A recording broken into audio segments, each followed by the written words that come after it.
All right, 13.2. I'm going to combine this one with 13.3 as well. So we'll do that PowerPoint in just a second. 13.2 though is extracting groundwater, the answer. So first, aquifers are considered renewable resources, and that is true unless we are pumping the water out of the ground faster than it can be replenished. Only 10% of the water that falls in Florida on the land actually makes it through the soil, percolates down, and then makes it into the aquifer and becomes part of that aquifer system. 75% of the water that lands in Florida lands on a river, stream, lake, or on the ground and is evaporated back into the atmosphere before it can do anything. All right, so only 10% makes it into the aquifer system, not much. And at the rate our population is growing and taking 40-minute showers every day, we're pumping it out way too fast, or much faster than normal. As a matter of fact, we're pumping it out, we're consuming groundwater in the United States 4 times faster than its rate of replenishment. That's nuts. And 1/2 of the world's drinking water is supplied solely from aquifers. Right? Okay, so rural areas, almost 100% of the water comes from aquifers, 1/5 or 20% in urban areas. And irrigation, worldwide, aquifers supply 37% of the irrigation water needed to grow the crops.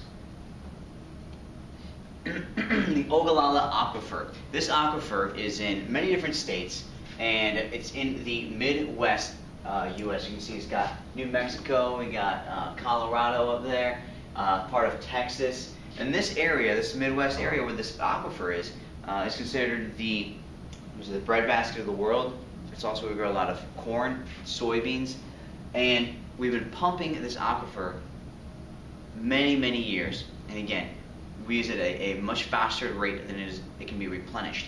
And now that the climate is starting to change, and we're starting to have areas that used to get a lot of rainfall are no longer getting that rainfall, we're starting to see the water table, which means the level of water underground, drop. And this aquifer is lowered more than 30 meters. And so just call a meter 3 feet, even though it's not exactly 3 feet. Right? That is a lowering of 90 feet. 90 feet, that's crazy.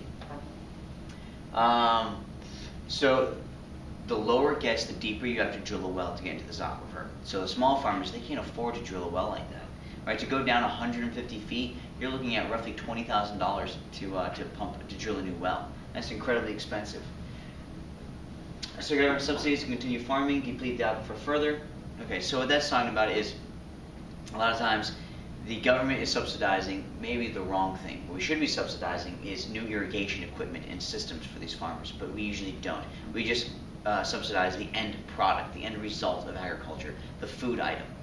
And therefore there's no incentive for the farmers to change, because as long as they're getting the end product that they get paid for, that's what matters. But if we subsidize up front the equipment that they needed, then we could move new technology that's more efficient technology into our farming community. And it's a problem because in Central Valley, California, and if you remember from last PowerPoint, I said that 100% of California is considered in a severe drought. They grow half the fruits and vegetables consumed in the United States. Half of them. That's nuts in this one Central Valley of California. So we need to do something, right? Effects of overpumping. Land subsidence is that sinkholes are a type of land subsidence, but what that is the movement of land, right, from the surface and escaping into holes somewhere. And a sinkhole, as you know them, is one type of that. And a lot of our sinkholes here in Florida happen because the limestone underneath our feet, it's very porous, lots of holes. We all actually have large caves and caverns underneath the surface of the earth. And that water that fills that space pushes up against the surface, right, providing support. But if we overpump the aquifer and that water table drops, now that top crust is no longer supported and it caves in. Recently, it was last year, there was a guy in Tampa, him and his brother were in their house, and the sinkhole opened up directly underneath their home. One brother made it out, but the brother who was asleep in his bed in his room was actually sucked into the sinkhole, and he never found him. Saltwater intrusion. So in South Florida, in the Biscayne Aquifer, right, there's one small aquifer. The largest aquifer in Florida is the Floridan Aquifer. But in South Florida, the Biscayne Aquifer, they have pumped so much water out of it because they have a huge population in South Florida what they do is they create a negative pressure there from sucking it out, and it wants to equalize that pressure. So to do that, it sucks water in laterally on the sides of Florida from the ocean and into the aquifer. But it's sucking in salt water, right? So they're having saltwater contamination, destroying their water source in that Biscayne aquifer system. And that's the end of 13.2. So let's move on to 13.3.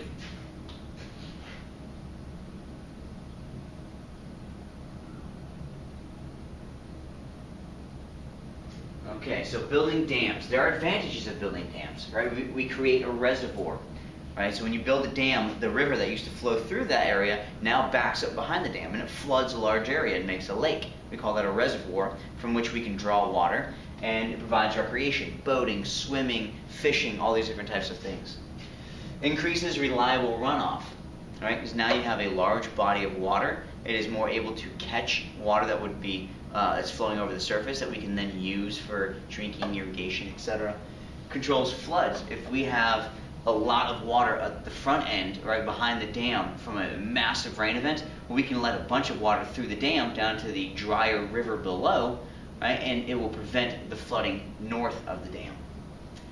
As it's flowing through the dam, we can use it to generate hydroelectricity. Gives us more irrigation water, and of course it's a big reservoir from which we can take water for people's needs living in the surrounding areas. Large dams hold 3 to 6 times more water than flows in the world's rivers. That's insane. There are more than 800,000 dams worldwide, with 45,000 of them being considered very large dams, meaning they are 15 meters higher or more. Right? So most of the dams that you're familiar with, Three Gorges Dam, for example, in China, those are the large, incredibly large dams. Let's see. Reduces flooding and grows crops in arid regions, right, by providing a large quantity of water in an area that may just have a small river flowing through it. And a quarter of the world's dams produce 20% of the world's electricity, which is pretty good. But remember, it's 800,000 dams in the world. Disadvantages of building dams. It displaces people behind the dam, right? Because a lot of times in third world countries where they build these dams, they don't have the same type of laws and regulations that we do. So you can't just go up in the United States and take people's lands without compensating them for it, and to some degree. Well, in other countries you can. You can just take it and say, now you have to move. I don't care that your family's been here for thousands of generations. You have to go away. So we displace the people. And do you remember what those areas are called alongside the rivers that are very rich in nutrients? Begins with an R. It's from a previous chapter, I believe chapter 10. Think about it. It's called blank zones. Riparian zones. I knew you'd remember it. Right? Those areas are flooded and they are now underwater once we build a dam. Of course, downstream we have greatly reduced the quantity of water that's allowed to flow, right? Because we dammed it up behind the dam. So now not only do they get decreased nutrients, right, but also decreased water supplies.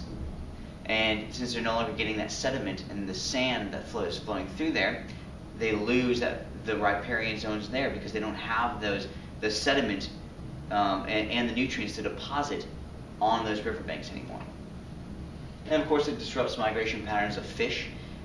Salmon is a big problem with them out in parts of Alaska where they've made some dams, and the salmon can no longer make it up the rivers because there's a giant dam there. And they've created some types of fish ladders which it allows them to swim past the dams, but it's not greatly effective, and we're seeing a great drop in salmon numbers, which then affect the grizzly bears who live there.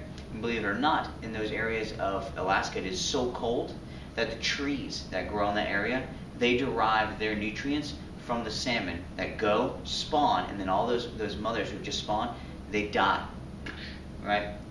And their bodies rot on the banks of the river, and those nutrients finally make their way into the soil, which then feeds the trees. And that's how the trees there get their nourishment. So they're also noticing a decrease in the quantity of forest in these regions. Isn't that crazy? Everything's interconnected. Let's see, what else? Dam problems continued.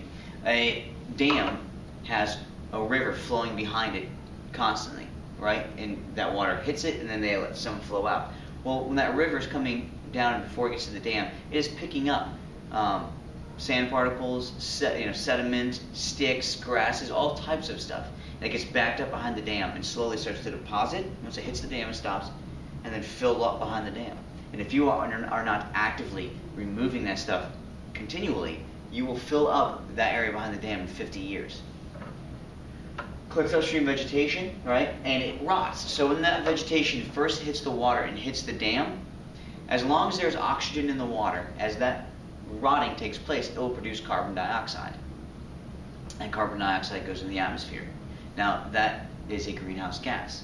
But eventually, that stuff gets to a point where it no longer floats, that vegetation, and it sinks to the bottom. But it continues to rot. Down deep in this reservoir behind the dam, there is no oxygen. And the rotting taking place with a lack of oxygen doesn't produce carbon dioxide, it produces methane. Methane is 25 times better at trapping heat than CO2. So it's a much more worrisome gas. And it's produced in large quantities from this rotting vegetation that backs up behind the dam. So they say that it is, recently they just put out a report in 2014, this year, that said it is right now the biggest producer of methane. That is anthropogenic, meaning human-induced. And before, we used to think it was cows and cattle, but now this is taking place as number one. And could you imagine if this thing failed, the flood that would ensue downstream of it? That would be awful. Has it happened? It's happened. So dams disrupt the hydrologic cycle, of course. It's an unnatural process. Major rivers, like the Colorado River, a major river, are running dry for parts of the year. This guy right here went and did this expedition where he followed this river and he wanted to see if he could make it all the way to its end, right, which it should be emptying into the Gulf of Mexico. And the time of year he went, it stopped more than a mile away from the ocean. Done, dried up, the Colorado River. Other rivers that this is taking place, Rio Grande, the Yangtze in yellow in China, the Indus, the Danube in Europe, Nile, and the Lake Chad in Africa is disappearing. Crazy. And that's the end of 13.3. I hope you enjoyed it.